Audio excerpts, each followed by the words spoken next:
Hello बच्चों, कैसे हो आप सब लोग। तो बच्चों अपन लास्ट क्लास में बेसिक मैथमेटिक्स में अपन कोऑर्डिनेट ज्योमेट्री पढ़ रहे थे और अपन ने वहाँ पे कोऑर्डिनेट ज्योमेट्री के लेक्चर्स में हमने क्या क्या पढ़ लिया था। सबसे पहला जो लेक्चर था हमारा पॉइंट के ऊपर था। Then we will move for straight line, फिर स्ट्रेट लाइन के बाद हम किस पे गए थे, सर्किल पे गए थे, फिर सर्किल के बाद इलिप्स हमने पढ़ा था। हाँ, तो ये अपनी कोऑर्डिनेट ज्योमेट्री चल रही है बेसिक मैथ्स में। तो इसके बच्चे लास्ट दो टॉपिक बचे हुए हैं वो आज अपने को कंप्लीट करने हैं, that is parabola and hyperbola, right. तो ये दो टॉपिक है बच्चों, आज हमें इनकी स्टडी करनी है। एक्चुअली ये काम तो वैसे उनकी ज़्यादा आते हैं, जो मैथ्स लेंगे उनके ज़्यादा काम आएंगे, लेकिन जो बच्चा बायो ऑप्ट करेगा उसके भी फिजिक्स में भी पैराबोला और हाइपरबोला थोड़ा थोड़ा फिजिक्स में काम आता है बच्चों, है ना। तो अपने को इनकी स्टडी करनी है थोड़ी सी बच्चों। तो स्टार्ट करते हैं आज इसी टॉपिक से, पैराबोला से, ठीक है। तो अपन आज का जो पहला टॉपिक ले रहे हैं that is parabola, right. So we are going to start parabola. अब बच्चों पैराबोला क्या होता है, जैसे हमने ना सर्किल को समझा था। सर्किल क्या है कि ऐसे पॉइंट्स का कलेक्शन है जो अपने यहाँ से एक फिक्स पॉइंट से इक्वल डिस्टेंस पे रहते हैं, ठीक है। ऐसे पॉइंट्स का कलेक्शन है जो एक फिक्स पॉइंट से इक्वल डिस्टेंस रहते हैं। उस फिक्स पॉइंट को हम सेंटर बोलते थे और उस फिक्स डिस्टेंस को हम रेडियस बोलते थे। सिमिलरली पैराबोला क्या है बच्चों, it is the set of all point in the space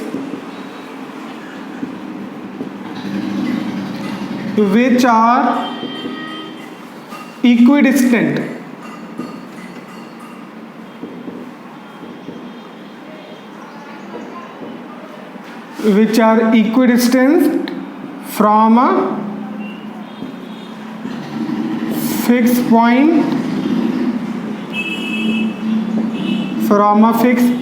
and a fixed line,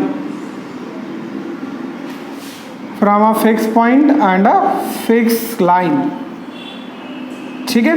तो पैराबोला क्या है बच्चों, ऐसे पॉइंट्स का कलेक्शन है जो एक फिक्स पॉइंट और एक फिक्स लाइन से इक्विडिस्टेंट पे रहते हैं, विच आर इक्विडिस्टेंट, है ना, दोनों से इक्वल डिस्टेंस पे रहते हैं। और बच्चों जैसे हमें सर्किल में फिक्स पॉइंट को अपन सेंटर ऑफ सर्किल बोलते थे, यहाँ पे क्या बोलते हैं, fix point. Fixed point is called as focus। Fix point को अपन क्या बोलते हैं यहाँ पे, focus. And fix line is called as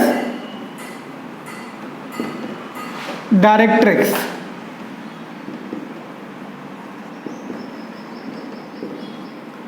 right बच्चों। तो फिक्स पॉइंट को अपन क्या बोलते हैं, फोकस, एंड फिक्स लाइन को अपन क्या बोलते हैं, डायरेक्ट्रिक्स, ओके। तो पैराबोला ऐसे पॉइंट्स का कलेक्शन है जिसके ऊपर उसके ऊपर जितने भी पॉइंट्स जो लाया करते हैं ना वो फोकस और डायरेक्ट्रिक्स से इक्विडिस्टेंट पे रहते हैं, राइट। तो ये तो थी बच्चों पैराबोला की डेफिनेशन। अब मैं इसका ना शेप बना के दिखाता हूँ आपको, इसका शेप कैसा होता है, राइट। चलो अब इसका शेप बनाते हैं।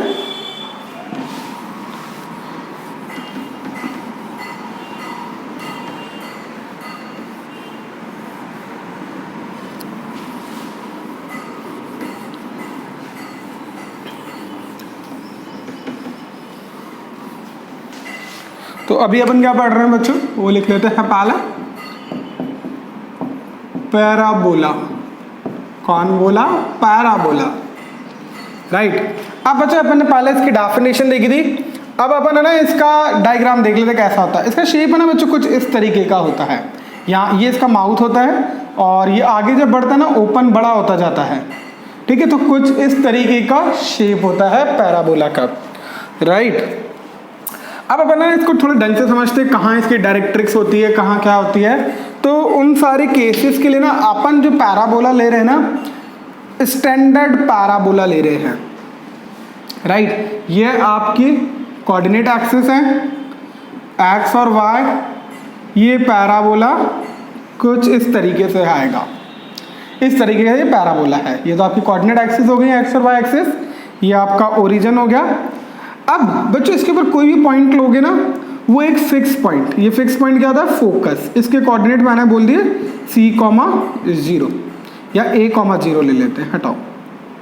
तो ये हमारा क्या है, F का मतलब क्या है, ये इसका फोकस है। ये जो फिक्स पॉइंट है ना, ये फोकस है, ठीक है। तो इसके ऊपर जितने भी पॉइंट लोगे ना, जैसे मैंने पॉइंट P लिया, ये एक लाइन है जो यहाँ पे होती है, इसको अपन क्या बोलते हैं, डायरेक्ट्रिक्स।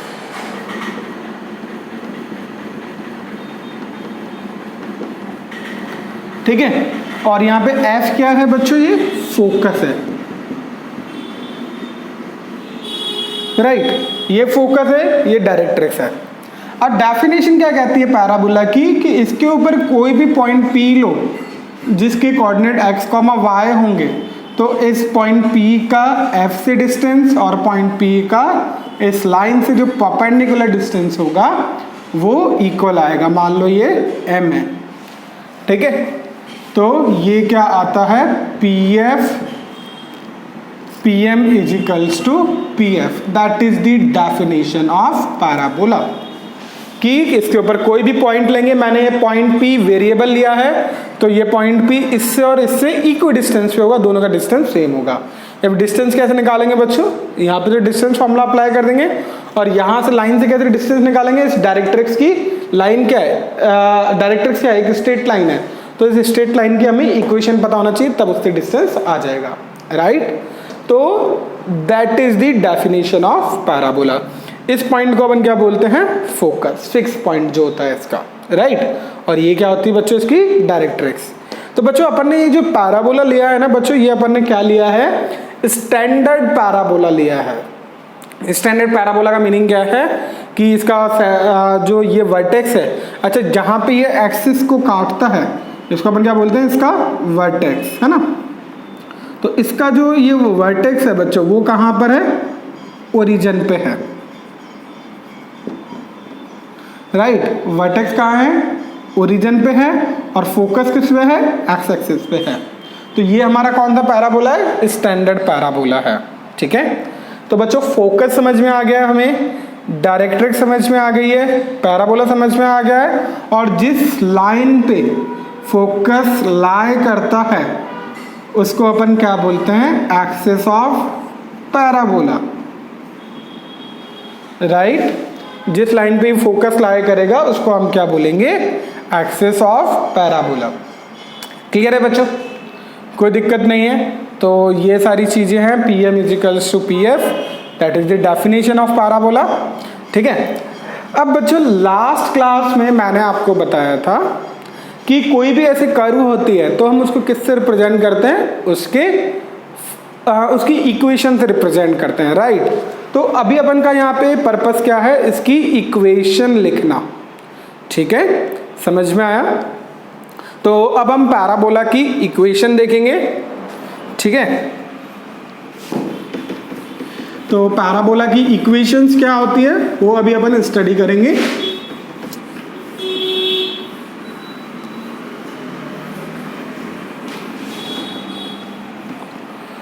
तो पैराबोला की इक्वेशन क्या होती है, जो स्टैंडर्ड पैराबोला है, स्टैंडर्ड पैराबोला क्या है, जिसका वर्टेक्स ओरिजिन पे है, एक्सिस जो फोकस लाया कर रहा है एक्स एक्सिस पे लाया कर रहा है, मतलब उसकी जो एक्सिस है वो एक्स एक्सिस है, और इसका यहाँ से लेके यहाँ तक का डिस्टेंस वो कितना है, a है, क्योंकि ये ओरिजिन है, ये a है, तो डिस्टेंस a हो जाएगा। ये y एक्सिस है, और इसकी जो डायरेक्ट्रिक्स होगी बच्चों ये वाली, इसकी जो इक्वेशन होगी, that equation is x is equals to -a, right. समझ में आया, क्लियर है। That equation is x is equals to -a। Right. चले आगे। तो ये हमारा था स्टैंडर्ड पैराबोला। अब इसकी हमें इक्वेशन निकालनी है। तो इक्वेशन बच्चों इसकी पूरी ड्राइव कर सकते हैं, लेकिन हम क्या बेसिक मैथ्स पढ़ रहे हैं फॉर स्टडिंग द साइंस, तो मैं इसकी इक्वेशन ड्राइव नहीं करूंगा, मैं डायरेक्टली इसकी इक्वेशन बता दूंगा। तो इस पैराबोला की जो इक्वेशन आएगी वो आएगी y square is equals to 4ax, right. That is the equation of parabola, this equation. Similarly बच्चों, अगर पैराबोला का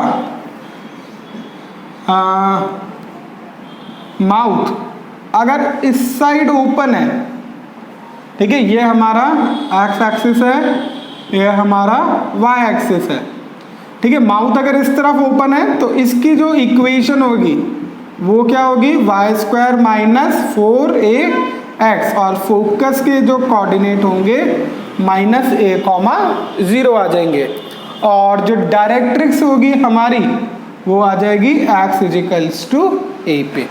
ये हमारा ओरिजिन है, राइट बच्चों, क्लियर है, समझ में आया। तो अगर पॉजिटिव एक्स एक्सिस के साइड माउथ ओपन है तो equation y square equals to 4x, negative x axis के ऊपर माउथ ओपन है तो equation y square minus 4ax, right. ऐसे ही बच्चों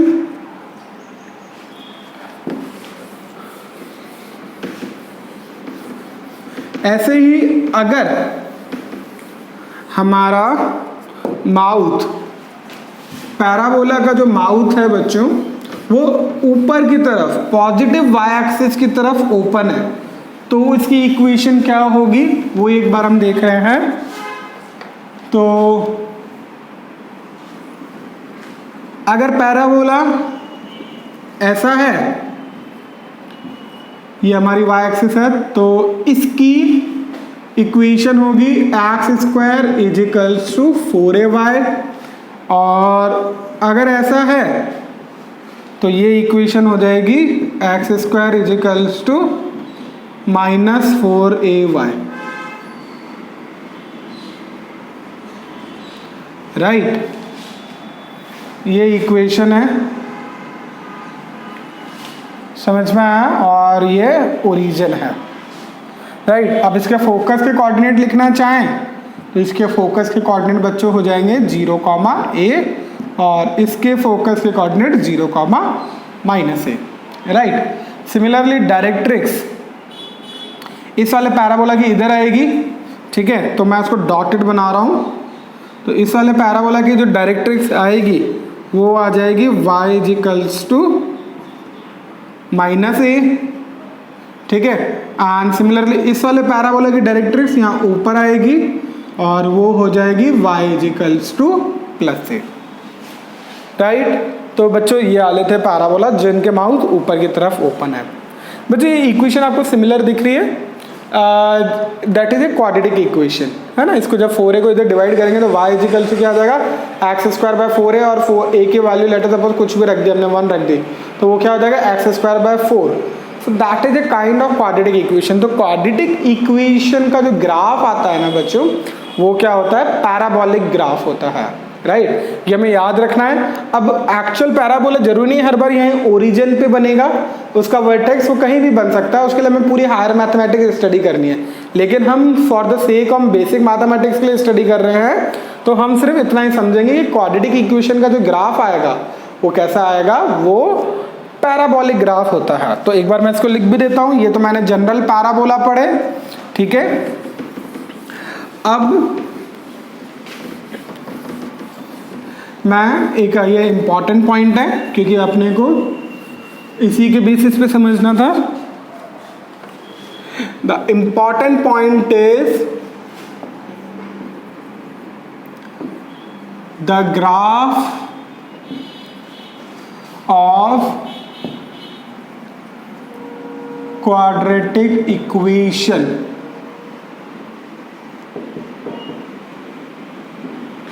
The graph of quadratic equation is parabola। तो क्वाड्रेटिक इक्वेशन का ग्राफ क्या होता है, पैराबोला होता है, है ना। क्वाड्रेटिक इक्वेशन क्या होती है, बहुत अच्छे से वेल नोन है, आप उसके साथ 10th में पूरा चैप्टर पढ़ा, लेकिन उसका ग्राफ हमने 10th क्लास में नहीं पढ़ा था। तो ग्राफ क्या होता है, क्वाड्रेटिक इक्वेशन का पैराबोला होता है, राइट। तो इसलिए हमने पैराबोला की स्टडी करना इंपॉर्टेंट था, राइट। तो बच्चों बहुत सारी चीज़ें होती हैं। पैराबोला देखा जाए तो 11th में पूरा बड़ा चैप्टर है जो बच्चे IIT JEE के लिए प्रिपेयर करेंगे, लेकिन हमें उतना नहीं पढ़ना, हमें सिर्फ बेसिक मैथमेटिक्स के लिए जितना जरूरी है फिजिक्स में सिर्फ उतना ही पढ़ना होता है ना। चलें आगे। अब बच्चों मैं इस पर एक एग्जाम्पल कराता हूँ आपको। जैसे मेरे को बोला y = x² का ग्राफ क्या होगा, है ना। तो इसका ग्राफ देखना है, तो इसको बच्चों ऐसे रीड करोगे आप, x² = y, है ना। और बेसिक में आप इसको कैसे रीड करोगे, x² = 4ay, राइट।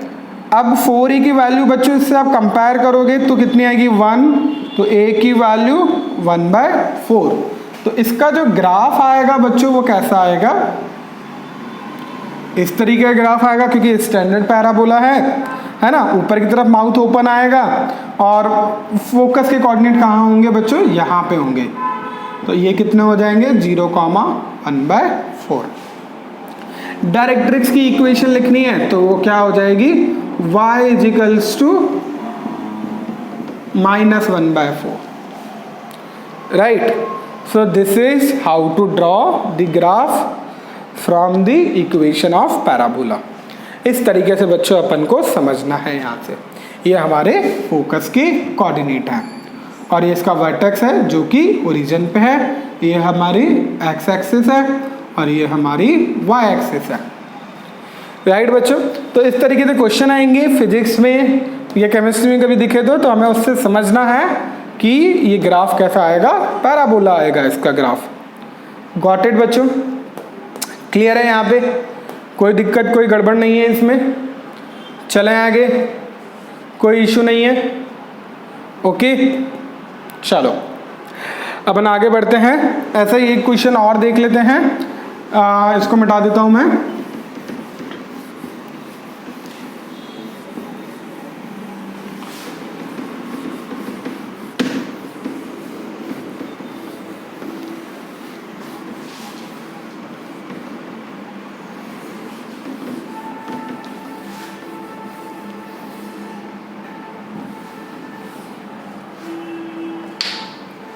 अब जैसे बच्चों है ना, सिंपल क्वाड्रेटिक इक्वेशन होती है y = ax² + bx + c। अब आपको मैंने ये तो बता दिया कि क्वाड्रेटिक इक्वेशन का ग्राफ पैराबोला होता है, ठीक है। लेकिन इसका ग्राफ कैसे ड्रॉ करेंगे बच्चों, वो एक थोड़ी कॉम्प्लिकेटेड थ्योरी है, बस हमें ये ध्यान रखना है इसका ग्राफ पैराबोला होता है, ठीक है। और है ना, इसके अलावा इसका पूरा एग्जैक्टली ग्राफ, मतलब कि पैराबोला ऐसा जाएगा या ऐसे उल्टा आ रहा है, ठीक है, या ऐसा आएगा, वी डोंट नो। वो डिपेंड करेगा कि क्वाड्रेटिक इक्वेशन कैसी है ना। ग्राफ हो सकता है ऐसा भी हो इसका, सर ये पैराबोला तो नहीं है, ठीक है, लेकिन पैराबोला ऐसा ऊपर की तरफ भी आ सकता है, ठीक है। तो डिपेंड करता है कि कैसी क्वाड्रेटिक इक्वेशन है, उसके ऊपर डिपेंड करता है कि ग्राफ कैसा आएगा, राइट। क्लियर है बच्चों। तो अपन आगे बढ़ते हैं। तो हमें ये समझ में आ गया कि ग्राफ इसका पैराबोलिक होता है क्वाड्रेटिक इक्वेशन का, ठीक है। चलें आगे।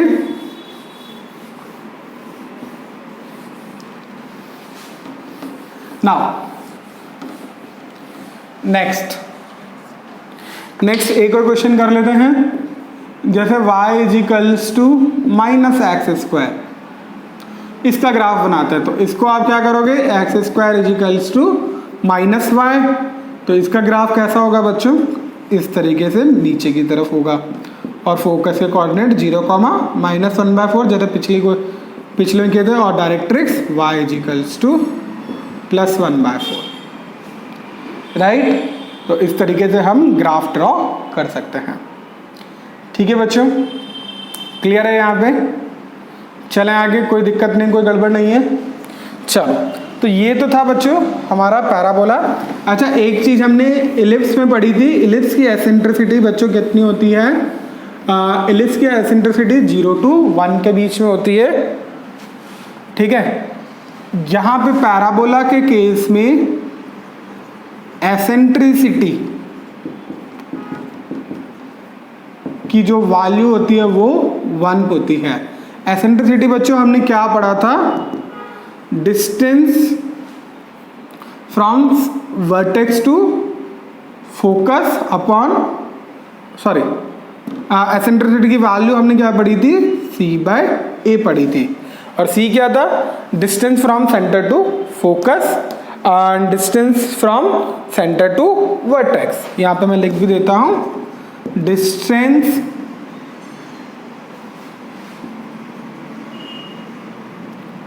बट है ना इस केस में बच्चों हाइपरबोला के केस, पैराबोला के केस में ये वैलिड नहीं रहेगा।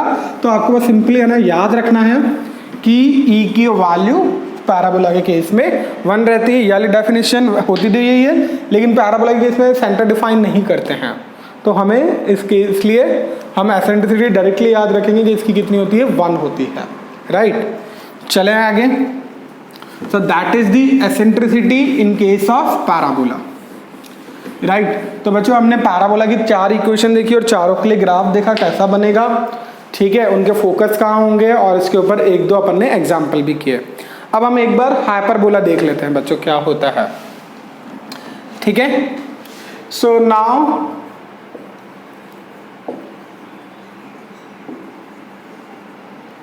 Next is hyperbola. So now what is hyperbola? It is the set of all points in space. It is the set of all points in space whose difference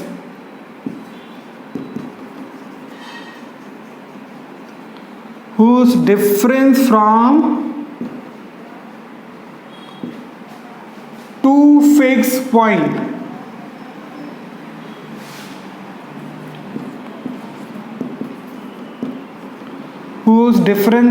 two fixed point is constant,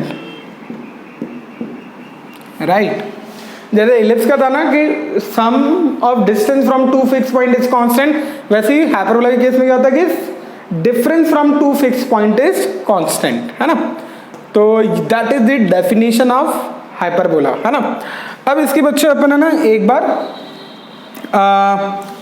इसका diagram भी देख लेते हैं कैसा होता है hyperbola.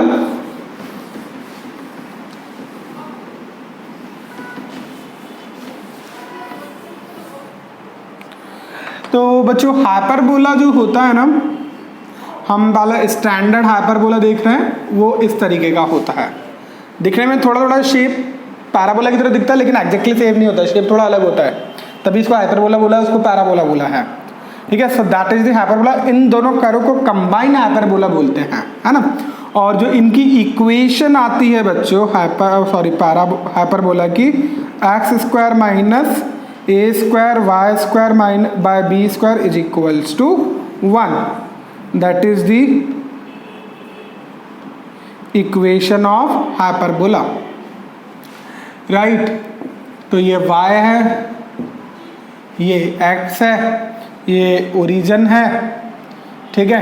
और इसके ये जो है ये क्या हो जाएंगे बच्चों, वर्टेक्स। तो ये कोऑर्डिनेट हो जाएगा a,0, ये क्या हो जाएगा -a,0, ये ओरिजिन। और ये फोकस के कोऑर्डिनेट, ये इसका पहला फोकस होता है, इसमें 2 फोकस होते हैं, इसके कोऑर्डिनेट c,0 और इसके कोऑर्डिनेट -c,0, ये फोकस 2, ठीक है। तो डेफिनेशन क्या कहती है कि अगर इसके ऊपर है ना कोई भी आप पॉइंट लोगे, ठीक है, और इसकी एक डायरेक्ट्रिक्स बच्चों यहाँ पे आ जाएगी और एक डायरेक्ट्रिक्स यहाँ पे आ जाएगी, राइट। तो डेफिनेशन क्या कहती है कि इसके ऊपर कोई भी पॉइंट लिया, उसका यहाँ से डिस्टेंस, ठीक है, और उसका यहाँ से डिस्टेंस, ठीक है, इस डिस्टेंस का जो डिफरेंस होगा, बड़ा वाला डिस्टेंस कौन सा है, pf2, छोटा वाला डिस्टेंस क्या है, pf1। तो ये कांस्टेंट रहता है। तो that is the definition of hyperbola. Pf2 minus Pf1 is equals to constant. और इसी इक्वेशन क्या आती है, स्टैंडर्ड इक्वेशन इस तरीके से आती है। तो दैट इज दी हाइपरबोला।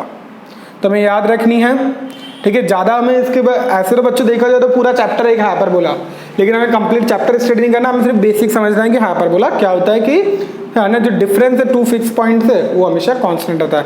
उस फिक्स पॉइंट को क्या बोलते हैं, फोकस या foci of the hyperbola. Right, clear है बच्चों? यहाँ पे कोई दिक्कत नहीं है, कोई गड़बड़ नहीं है। चले आगे। डिस्टेंस हमने देख लिया, इसका शेप देख लिया कैसा होता है, इस तरीके से होता है। और इसको जहाँ पे फोकस होते हैं उसको हाइपरबोला की ट्रांसवर्स एक्सिस बोलते हैं, ठीक है। और ऐसी जो ये इसका सेंटर है, मतलब वर्टेक्स का जो मिड पॉइंट होता है, जैसे मिड पॉइंट ओरिजिन आ रहा है, ये इसका सेंटर है हाइपरबोला का। ये इसकी क्या है बच्चों, वर्टेक्स है, ठीक है। और ये वाली जो एक्सिस होगी इसकी, that is conjugate axis.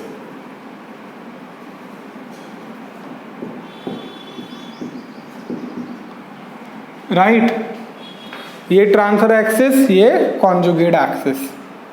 Clear है बच्चों? तो ये चीजें हमें हाइपरबोला के केस में याद रखनी है कि ट्रांसफर एक्सिस क्या होती है, कॉन्जुगेट एक्सिस क्या होती है, फोकस कहाँ होते हैं, सेंटर कहाँ होता है, ये सारी चीजें याद रखनी है हमें। राइट, तो ये देखो यहाँ पे बच्चों एक्स स्क्वायर पॉजिटिव था, वाई स्क्वायर नेगेटिव था, ठीक है। तो हाइपरबोला का जो ट्रांसफर एक्सिस आया ना वो पॉजिटिव एक्स एक्सिस आया। सिमिलरली अगर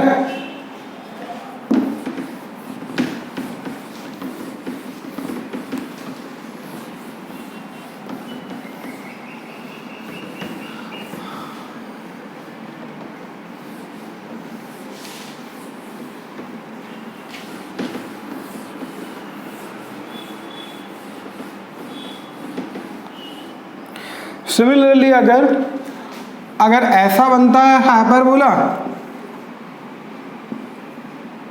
ठीक है, तो इसकी जो इक्वेशन आएगी y square by a square minus x square by b square is equals to 1, मतलब वाई स्क्वायर पॉजिटिव होना चाहिए, ठीक है।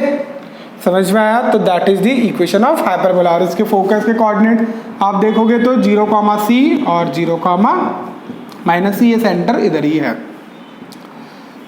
और ये जो चीज आएंगे वो 0,- है वर्टेक्स का कोऑर्डिनेट, और 0,+ है। So that are the hyperbola for this type of equation. Eccentricity of hyperbola, ठीक है बच्चों, ये क्लियर है? कर्व से कैसी आएगी इक्वेशन इसकी हाइपरबोला की, इस तरीके की इक्वेशन होती है।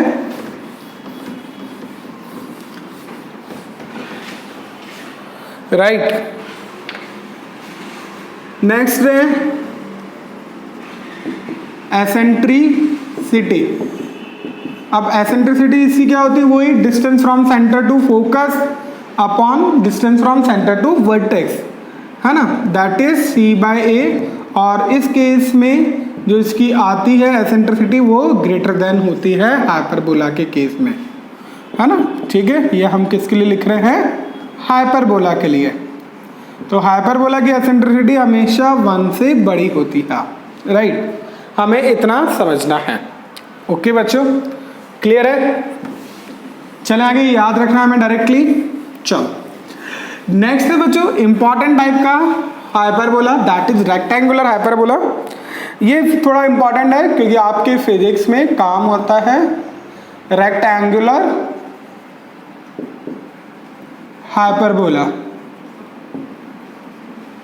रेक्टेंगुलर हाइपरबोला की पहचान क्या होती है कि उसमें ना ए और बी की वैल्यू, जहाँ पे ए स्क्वायर बाय बी स्क्वायर था ना, तो मतलब उसके ट्रांसफर कॉन्जुगेट एक्सिस की लेंथ जो semi transfer axis semi conjugate axis में बताया नहीं है, बस आप इसको इतना समझना है, ए और बी की वैल्यू बराबर होती है और ई की वैल्यू √2 के बराबर होती है, ठीक है। ये चीज है ना। तो इसकी इक्वेशन अगर निकालना चाहें तो ये हमारी क्या आ जाएगी, x square minus y square is equals to a square. तो एक तो इस तरीके की इक्वेशन होती है इसकी, याद रखो बच्चों, सर्किल की इक्वेशन क्या थी, x square plus y square equals to a square, यहाँ पे माइनस है, तो ये रेक्टेंगुलर हाइपरबोला है। एक तो इस तरह की इक्वेशन होती है, दूसरी तरह की इक्वेशन बच्चों क्या होती है, इसका फैक्टर कर देते हैं हम पहले, ठीक है, और इसको हम बोल देते हैं कैपिटल एक्स, इसको कैपिटल वाई बोल देते हैं, और ये कांस्टेंट होता है। तो ये हमारा क्या होता है, रेक्टेंगुलर हाइपरबोला, ठीक है।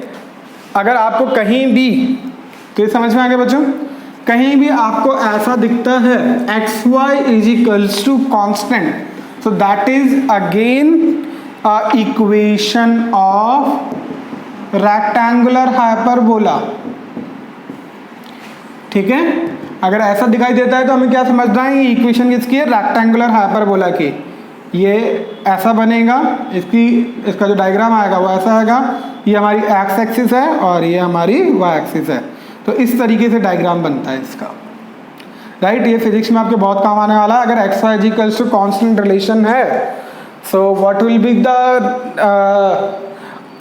The diagram of the curve, that is it is the shape of hyperbola, इस तरीके का शेप आएगा, राइट। कांस्टेंट पॉजिटिव है तो इस तरह का शेप आएगा, कांस्टेंट नेगेटिव है तो ये इधर बन जाएंगे, ठीक है। चले आगे बच्चों, तो बच्चों ये था हमारा हाइपरबोला, ठीक है। तो हमने इसमें ट्रांसफर एक्सिस, कॉन्जुगेट एक्सिस, सारी चीज़ें हमने यहाँ पे समझ ली है। तो इसमें बच्चों अब कुछ भी बाकी नहीं रहा है अपना, ऐसे तो पूरा चैप्टर है बच्चों इसके ऊपर, लेकिन हमें सिर्फ इतना ही पढ़ना था बेसिक मार्क्स के लिए, that is more than sufficient. और जितना ज़्यादा रिक्वायर होगा जब हम फिजिक्स पढ़ेंगे उसको उस टाइम और देखेंगे, राइट, ठीक है। तो इट्स ऑल फॉर टुडे बच्चों, इसको आप अच्छे से स्टडी करना। तो आज हमारी एक कोऑर्डिनेट ज्योमेट्री फिनिश हो गई है, तो अपन इसके आगे से फिर जो बेसिक मैथ्स के जो बाकी चैप्टर्स हैं, बाकी चैप्टर्स मतलब बाकी जो चीज़ पढ़नी है बेसिक मैथ्स में, हम वो स्टडी करेंगे, राइट। ओके बच्चों, it's all for today, good day.